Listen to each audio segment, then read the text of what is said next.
normal laws and abnormal laws. So let us learn about what is the normal laws and abnormal laws.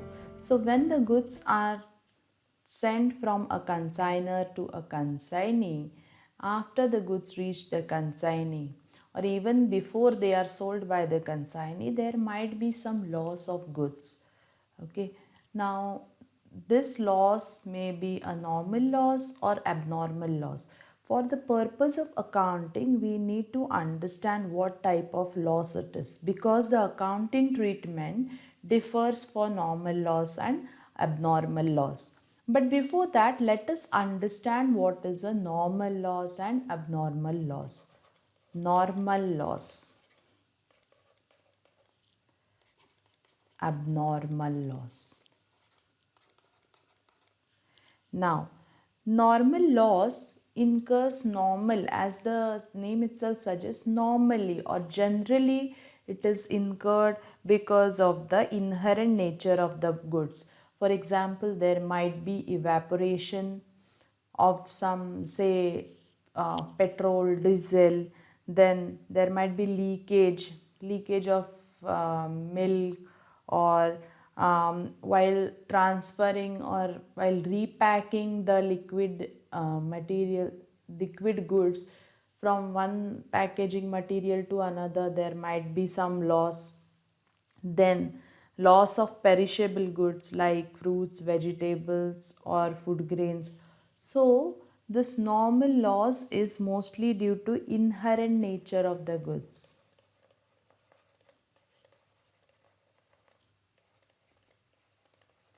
And it includes evaporation, loss due to evaporation, then leakage,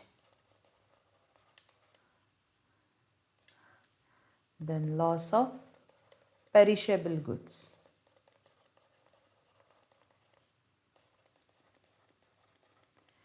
Now, abnormal loss. Now, abnormal loss is the loss that is due to some unforeseen event.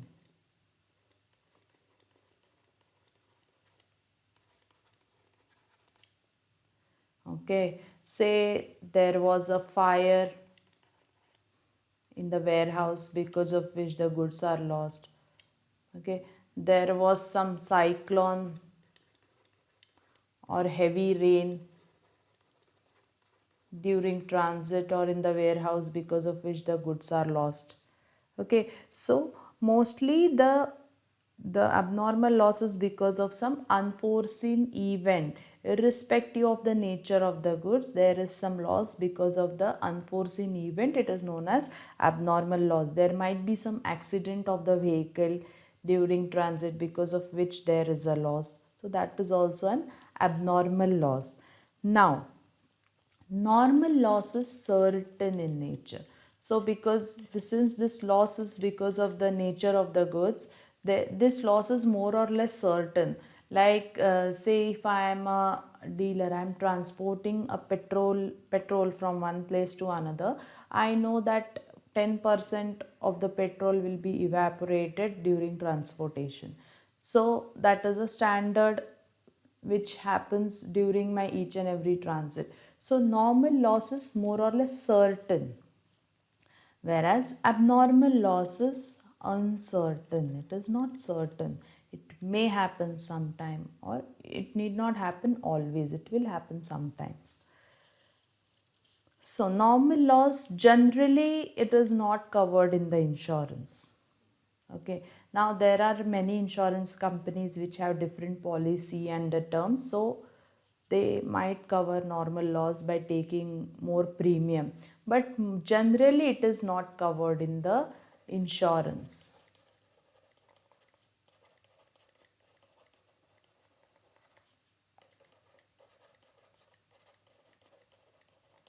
Whereas abnormal loss is covered in the insurance.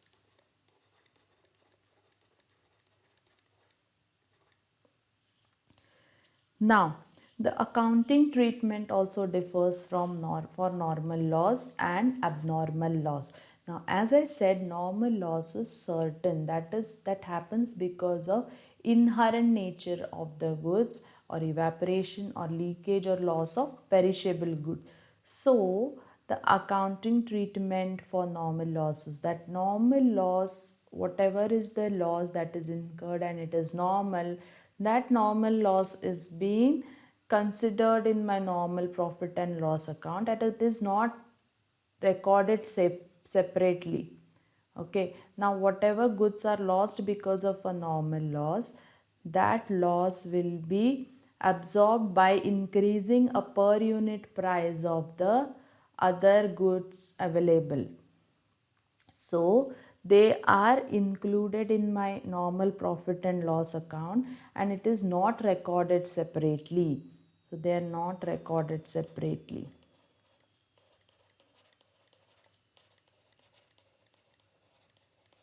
Now, for example, I had given an example of petrol. Say I have sent some 1,000 liters of petrol from place A to place B. Now, the normal loss is that 5% of the petrol is lost because of the evaporation. Now, what is a 5%? 5% of 1,000 is 50. So, from it has started with 1,000 liters of petrol from point A, and say point A, 1,000 liters of petrol I have loaded. Now, till it reaches point B, there is a normal loss of 5%. So how much is that? 50 liters. So only 950 liters reaches place B. Now say the cost of this 1,000 liter petrol is 1 lakh rupees. Okay. Now till it reaches point B, 950, it has become 950. Now the cost that I am incurring for actually 1,000 is only for 950, since 5% will be always lost because of evaporation. So this 1 lakh I have incurred for transporting 950 liters. So this 1 lakh will be divided by 950, and we will calculate what is a per liter cost. Now this 50 units which are lost, which is a normal loss, 50 liters which is lost normally, now that cost of 50 liters will be absorbed and borne by this 950 liters. Okay, so this is how we calculate the cost per unit when there is a normal loss, and it is not recorded separately, it is absorbed by other available units. Abnormal loss. Now, abnormal loss we have to calculate it separately, and it has to be recorded separately. Now, why do we record this abnormal loss separately? See, this abnormal loss, as it is said, it is unforeseen because of some unforeseen event, and it is not certain. That is, it doesn't happen regularly. So, it is very important to record it separately. Now, many a times this abnormal loss is covered by the insurance company. So, if it is covered by the insurance company, we need to provide them details that what is the amount of abnormal loss, so that we receive a payment from the insurance company. So, this abnormal loss is recorded separately. Now, how do we record this abnormal loss? Whatever quantity cost or whatever quantity is lost, we calculate the cost of it, and it is recorded separately. There are separate journal entries. Now, in case of the consignment, what we do is, now in case of the consignment sale, what we do is, see, the whatever are the expenses we debit it to consignment account, whatever is the income or unsold stock we credit it to the consignment account. Now this abnormal loss, we have to take it out from your normal consignment account, and it has to be recorded separately. So the journal entry will be abnormal loss, whatever is the loss due to rain, loss due to fire. So we will name it. So abnormal loss account debit to consignment account. So now what we are doing is, since we need to record it separately, we will not calculate it in the profit and loss from the consignment. We are taking it out from the consignment account and we are recording it separately in abnormal loss account. Now, if we receive some payment from the insurance company or some payment is receivable from the insurance company, the entry will be bank account debit or say insurance company account debit, or sometimes the payment may also be receivable from the consignee if he is responsible for this loss. So consignee account debit, whatever is the case, to abnormal loss.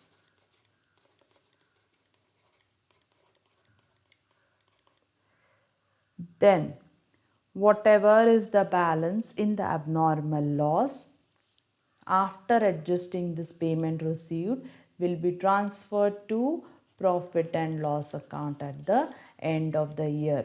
So since we are recording this abnormal loss separately, we are taking it out from the consignment account and we are separately recording the entries for the abnormal loss, and whatever is the payment received against that loss we are adjusting it, and the final whatever is the amount that is there in the abnormal loss will be transferred to profit and loss account. So the entry will be profit and loss account debit to abnormal loss. Let us see one example for normal loss and abnormal loss. Example, say 200 mangoes at the rate of 50 per mango, okay, are sent for the consignment. So amount is 10,000 plus transportation is 2,000. So the total amount comes to 12,000. Now see, there are some 15 mangoes that are lost. There is a loss of 15 mangoes. Now let us first see what will happen if this loss is a normal loss. Okay, this 15 mangoes that are lost is a normal loss. Now if this loss is a normal loss, it need not be accounted separately and the cost of this loss will be borne by the other mangoes. Now what is the cost of this? 12,000 is the total cost divided by 200 mangoes. So that comes to 60 rupees per unit is the cost per mango. Now, for purpose of the normal loss, what we will do is, what is the total cost? Total cost is 12,000.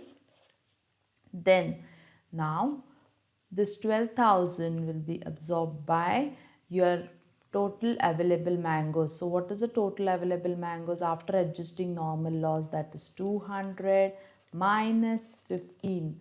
So that comes to, this is 185. Now this 12,000 will be absorbed by 185 mangoes. So cost per mangoes will be 12,000 divided by 185. So that comes to 64.86 per unit. Now, whenever the goods are sold on the consignment, they are already recorded, the cost is already recorded. Now, whenever we value the closing stock, that closing stock will be valued at 64.86 units or your net realizable value, whichever is lower. Okay, so in short, what we are doing, we are not taking it out from the consignment account.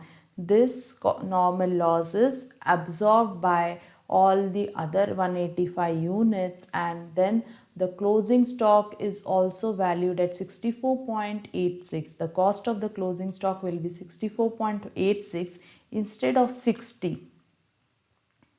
So this normal loss is considered for your consignment profit or loss. Now, abnormal loss. Suppose say this 15 mangoes, it was not a normal loss. This was an abnormal loss. Now what we will do? In case of abnormal loss, we have to record it separately. Now what is the price per unit that we got? 60 rupees into 15, that comes to 900. So 900 is an abnormal loss. So we will take it out from the consignment account. So entry will be abnormal loss account debit 900 to consignment account. So it has been taken out from the consignment account. Now say suppose we have received some payment for this abnormal loss. So 700 rupees is receivable from the insurance company. Then what we do is insurance company account debit. 700 is not yet received, but it is confirmed that it will be receivable from insurance company to abnormal loss account 700. Then when we receive the payment, the entry will be bank account debit 700 to insurance company account 700. Now if you see, abnormal loss account was debited by 900 and it is credited by 700. So now this 200 balance in the abnormal loss account will be transferred to profit and loss account. So profit and loss account debit 200 to abnormal loss account 200. This 200 will be reflected separately in the profit and loss account and it is taken out from the consignment account. Now let us assume that there is a normal loss of 15 mangoes and abnormal loss of 15 mangoes. What will we do in that case? Going ahead with the same example, the total cost was 12,000 and number of units were 200. So cost per unit was 60. Okay, mangoes were 200 units and the cost was 60.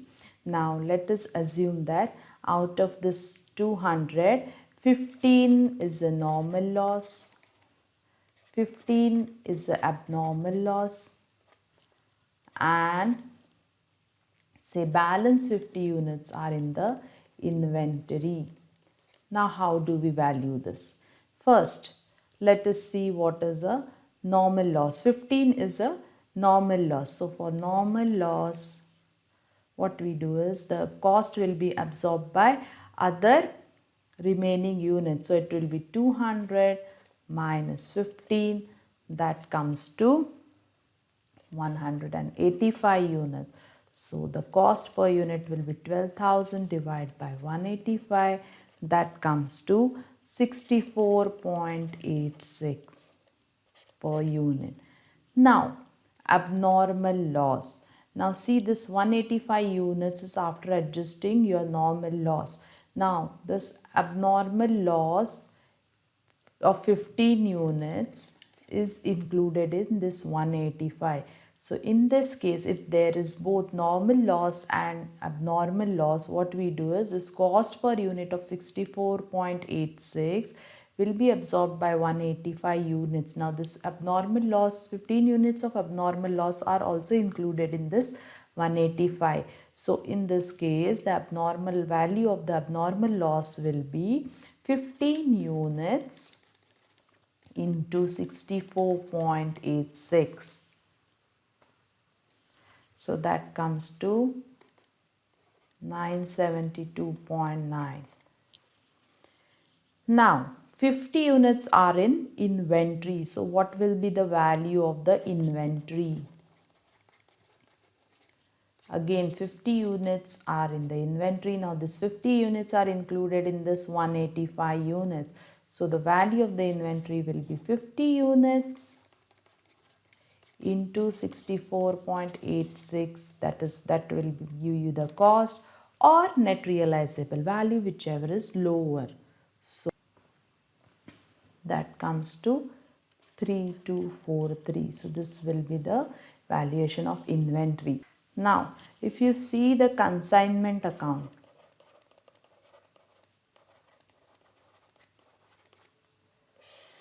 what all we have? We have goods sent on consignment. Okay, it was 10,000 plus transportation on the debit side of the consignment account, 2,000. Then on the credit side we will have abnormal loss 972.9, and then we will have sales. Then we will also have inventory on the credit side 3243, and then whatever is the balance, either if the credit side is greater, then there will be also some commission and other expenses if it is borne by the consignee. Okay, and then after that we will take a total, and if say credit side is greater, then there is a profit on consignment. If debit side is greater, then there is a loss. Now if you see here, the abnormal loss is recorded separately and it is taken out of the consignment account, so it doesn't impact the profit and loss on the consignment. Whereas normal loss of 15 units, it is absorbed by remaining 185 units, and accordingly it will be considered in your profit and loss of the consignment account automatically. Okay, so this was about abnormal loss and normal loss, and what is the accounting treatment for abnormal loss and